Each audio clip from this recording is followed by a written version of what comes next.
voilà, 10 minutes. Alors, mes hommages aux unes, et bon courage aux uns. On va parler, on va essayer de regarder ça un petit peu différemment. Je vous propose un petit voyage relativement positif dans cette histoire-là. Vous savez, en France, pour faire sérieux, il faut être chiant. Pour être tendance, il faut être décliniste. Et pour passer comme expert, il faut être hyper négatif. Donc je vous propose à peu près l'inverse. On va regarder les choses d'un côté un peu plus positif. On va décentrer un tout petit peu notre regard. Et je vais vous rendre service de faire ça. Parce que comme vous le savez peut-être, les gens optimistes, les gens qui font tourner un petit peu leur ménage aussi, mais ça c'est un autre sujet, leur ménage gagnent à peu près 10 ans d'espérance de vie. Donc du coup, en m'écoutant et en travaillant ensemble, vous allez éloigner un petit peu les risques de disparition précoce. Et puis par ailleurs, vous allez aussi éloigner les risques autour d'Alzheimer. Donc en fait, je contribue très modestement à diminuer le déficit de la Sécu grâce à cette intervention. Donc merci Malakoff-Médéric de m'aider dans cette action extrêmement forte. Alors, on va regarder deux choses. D'une part, peut-être autour de la notion des rôles sociaux des seniors. Et puis après, on parlera un petit peu de longévité. Les rôles sociaux des seniors. Les seniors d'abord. Déjà, les seniors. Pas les vieux, pas le vieux. C'est-à-dire que nous sommes très différents. Les gens, selon les âges, sont très différents. Donc parfois, on limite les choses à « t'as quel âge ?» et donc je sais qui tu es. Mais non, pas du tout. On connaît tous des gens de 80 ans qui sont passionnants. On en connaît aussi de 20 ans qui sont très chiants. Et inversement, on connaît des gens de 20 ans qui sont passionnants et des gens de 80 ans qui sont extrêmement ennuyeux. Mon vieux camarade Aragon, c'est un poète. Pour ceux qui ont subi les dernières réformes de l'éducation nationale, donc ils ne peuvent plus savoir qu'Aragon est un poète. Et donc Aragon disait, c'est avec les jeunes sots qu'on fait les vieux cons. Donc il peut y avoir aussi comme ça des gens qui restent très très homogènes toute leur vie. Ils ont commencé à nous emmerder à 20 ans et ils continuent à nous emmerder à 80. Donc quand je vous disais tout à l'heure, parole optimiste, que les optimistes, tout ça, tiennent plus longtemps, ça veut dire aussi, parole intéressante, c'est les chieurs, normalement, disparaissent avant les autres. Mais c'est une généralité, c'est une moyenne. Il y a aussi des chieurs qui tiennent très très très longtemps, et je sens que chacun a en tête des noms. Mais on ne les donnera pas, hein, ça ne fait pas partie du job. Alors voilà, ça c'est juste pour avoir en tête, il y a plein de manières de vivre son âge, il y a plein de manières de prendre de l'âge, et puis je ne vis pas de la même manière si je suis en centre-ville ou si je suis éloigné des centres-villes, je ne vis pas de la même manière si je suis riche ou si je suis pauvre, je ne vis pas de la même manière si je suis seul ou avec d'autres personnes, ainsi de suite. Donc toujours avoir en tête que quand on dit les plus âgés, les 15 millions de personnes de plus de 60 ans, c'est extrêmement divers comme situation. Les rôles sociaux, là aussi, ils sont très très divers. Souvent, on dit les rôles sociaux, d'abord, on va parler, d'ailleurs, on a démarré là-dessus, sur la question économique.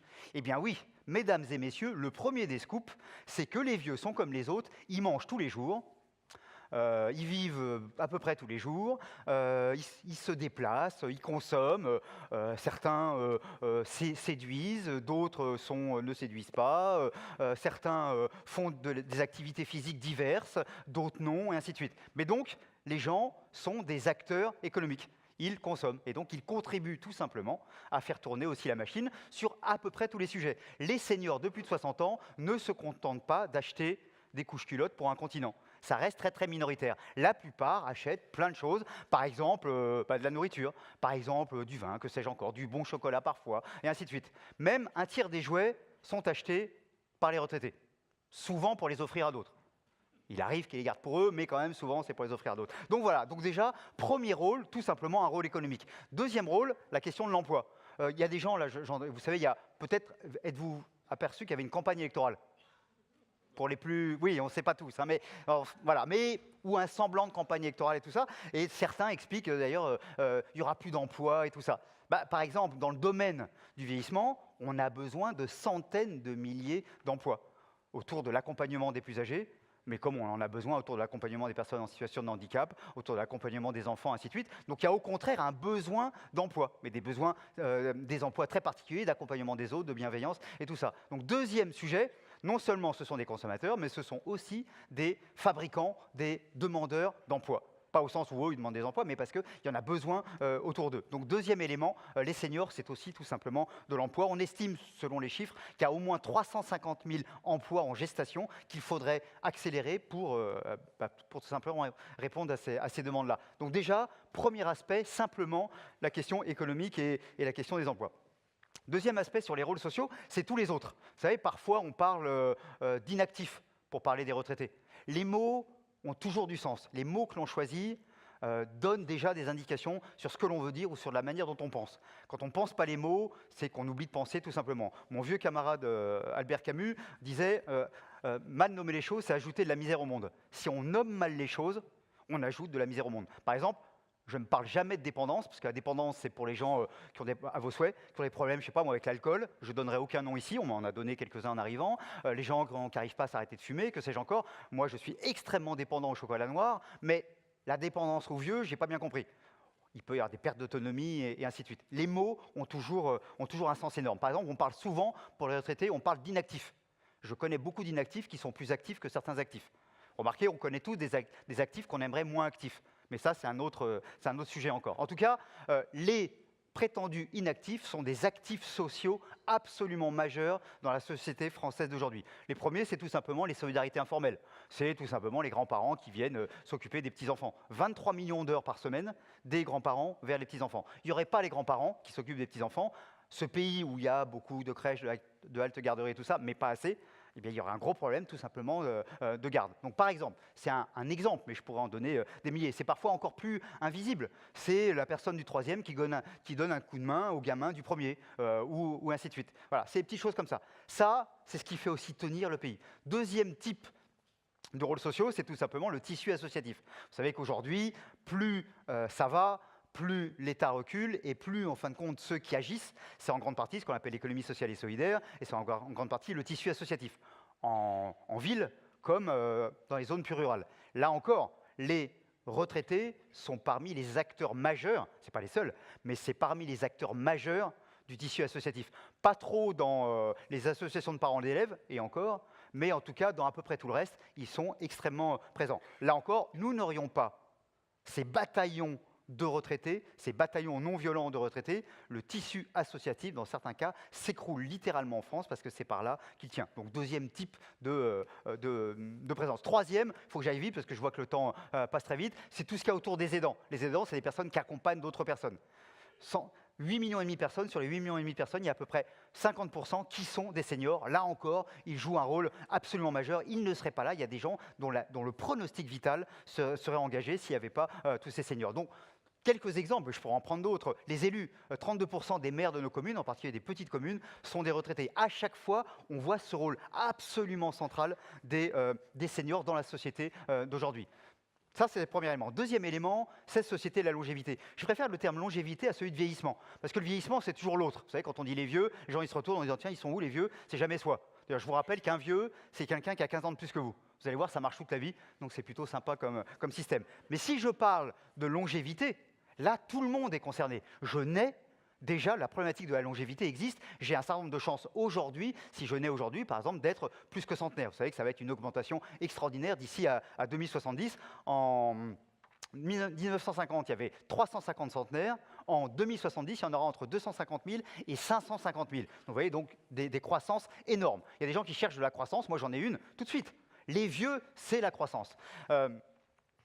Donc, société de la longévité, elle est extrêmement importante parce qu'elle nous oblige à penser autrement. Et c'est ça aussi qui est extrêmement intéressant. Société de la longévité, c'est se dire, eh bien, les gens vont travailler sans doute plus longtemps, donc c'est logique à se former plus souvent. Les familles, on parlait des familles tout à l'heure, avant, en 1750, l'espérance de vie était de 25 ans.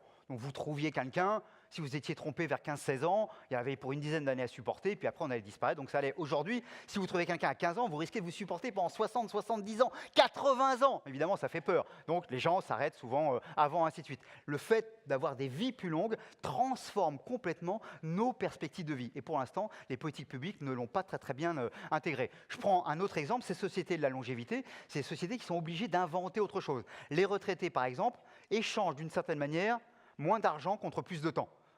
Vous savez, c'est le syndrome d'arriver à la retraite, dernier salaire, première pension.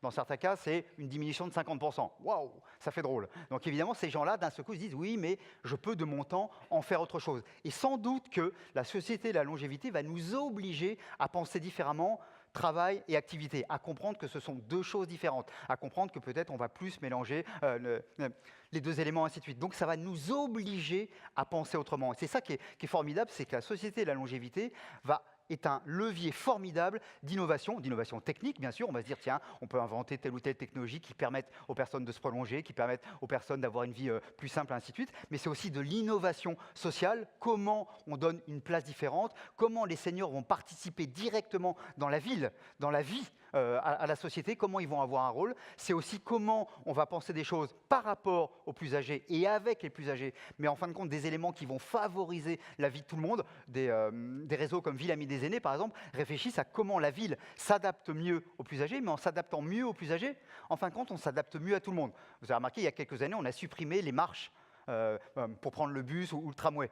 C'était une demande depuis 40 ans du monde du handicap. Sauf qu'ils n'étaient pas très nombreux, donc on ne bougeait pas trop. Quand les villes ont découvert qu'il y avait quand même beaucoup de gens âgés, ils se sont dit, si on veut que les gens continuent à prendre les transports, ça serait pas mal qu'on trouve des systèmes. Et donc ce système-là améliore la vie des plus âgés, améliore la vie des personnes en situation de handicap, améliore la vie des personnes, je n'ai pas dit des femmes, qui ont un landau ou autre, améliore la vie de tout le monde. Et vous n'avez pas vu de manif, par exemple, en disant, on veut garder des marches, et ainsi de suite. On s'aperçoit que quand on pense par rapport aux plus âgés à une vie, disons, plus douce, plus adaptée, en fin de compte, on améliore la situation de tout le monde. C'est quand même ça qui est génial. Et comme j'arrive déjà à mon temps imparti, je vais m'arrêter juste là-dessus en disant, les rôles sociaux des seniors sont multiples, sont utiles et sont nécessaires et seront de plus en plus nécessaires. 2, la société de la longévité, c'est quelque chose qui va nous obliger à penser l'avenir autrement et à penser tous ensemble, pour et avec tous ensemble. Et je terminerai en rappelant simplement que l'être humain n'est pas un yaourt, il n'y a pas une date de péremption, et que donc on peut continuer très